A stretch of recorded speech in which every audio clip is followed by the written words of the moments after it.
Un exercice ici sur le mouvement d'un skieur de masse 80 kg.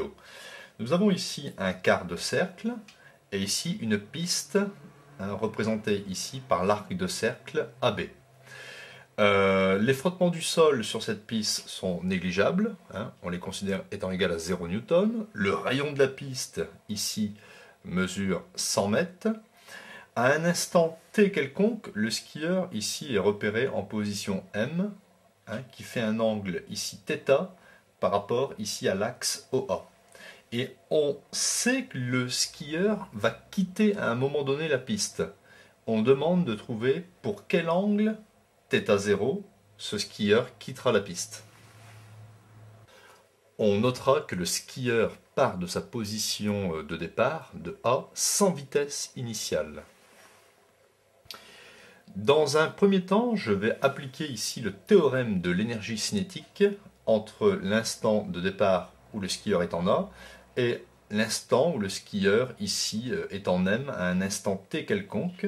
Et nous avons ici l'angle θ représenté sur la figure qui marque la position du point M. Le skieur est soumis à deux forces, ici la réaction de la piste sur le skieur, grand R, et ici le poids du skieur et de ses accessoires, P. Alors le théorème de la variation d'énergie cinétique en M moins énergie cinétique en A, est égal au travail de la réaction entre A et M, plus le travail du poids entre A et M. Je peux tout de suite dire que le travail de la réaction entre A et M, c'est 0 joule, car si vous voulez, la réaction reste toujours perpendiculaire au vecteur déplacement, qui est situé ici sur la tangente à cette trajectoire au point M. Donc si R reste perpendiculaire à la tangente, forcément le travail est nul. L'énergie cinétique en A vaut 0 joule, car la vitesse en A est égale à 0, et on sait que l'énergie cinétique en A c'est 1/2 de mVA carré. Donc il reste énergie cinétique en M, c'est-à-dire 1/2 de la masse multipliée par la vitesse en M au carré, qui est égal au travail du poids. Alors c'est un travail moteur, on est en train ici de tomber, donc c'est plus M fois l'accélération de la pesanteur fois la hauteur existante entre A et M, qu'il faut ici exprimer en fonction des données du problème. HAM, c'est cette hauteur ici AL, c'est simplement AO moins LO. AO moins LO. Alors, AO, ici c'est le rayon ici du quart de cercle, moins, alors pour avoir LO, je vais faire ici un petit peu de trigonométrie dans ce triangle rectangle en L. Je vais faire ici cosinus θ est égal à côté adjacent LO, divisé par hypoténuse, qui est OM, mais OM correspond au rayon ici. Donc LO, en faisant un produit en croix, j'obtiens R cos θ. Donc je mets ici moins R cosinus θ. Et je peux ici factoriser par R éventuellement. Donc R, facteur de 1 moins cosinus θ. Donc voilà, j'ai exprimé la hauteur entre A et M en fonction des données du problème, R et θ. Je vais maintenant utiliser un principe de Newton qui dit que la somme des forces appliquées ici à mon skieur en M est égale à la masse du skieur et de ses accessoires multipliée par son accélération. Soit P plus R est égal à MA en vecteur. Alors je vais maintenant ici projeter cette relation vectorielle suivant cet axe ici MO, orienté de M vers O, que j'ai appelé ici l'axe Y. Donc je vais obtenir PY plus RY est égal à M accélération suivant Y. Dans un premier temps, je vais essayer de déterminer la valeur de la projection du vecteur P ici suivant cet axe. Alors on voit ici, cette longueur ici, je l'appelle X. Je vais chercher cette valeur de X. Alors, nous avons ici un angle θ. L'angle θ se retrouve ici à cet endroit et par angle correspondant se retrouve à cet endroit. Alors, il se retrouve ici et ici parce que ici, ces axes sont parallèles. Je vais faire un peu de trigonométrie. Cosinus θ.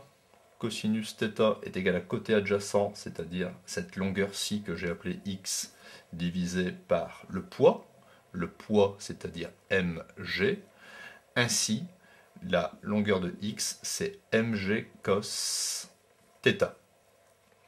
Et on s'aperçoit ici que la valeur de py va correspondre exactement à x, puisque nous sommes dans le sens positif.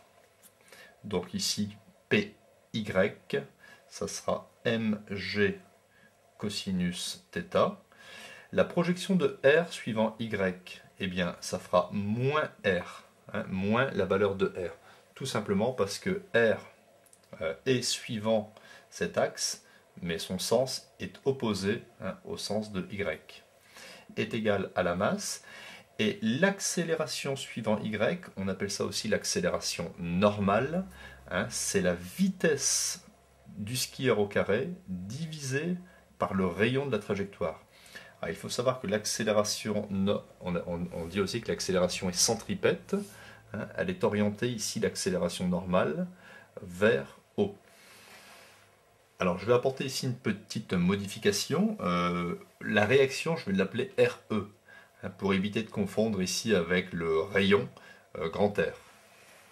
Donc je vais reprendre ici la relation qui émanait ici de la variation de l'énergie cinétique, et je vais ici diviser par R.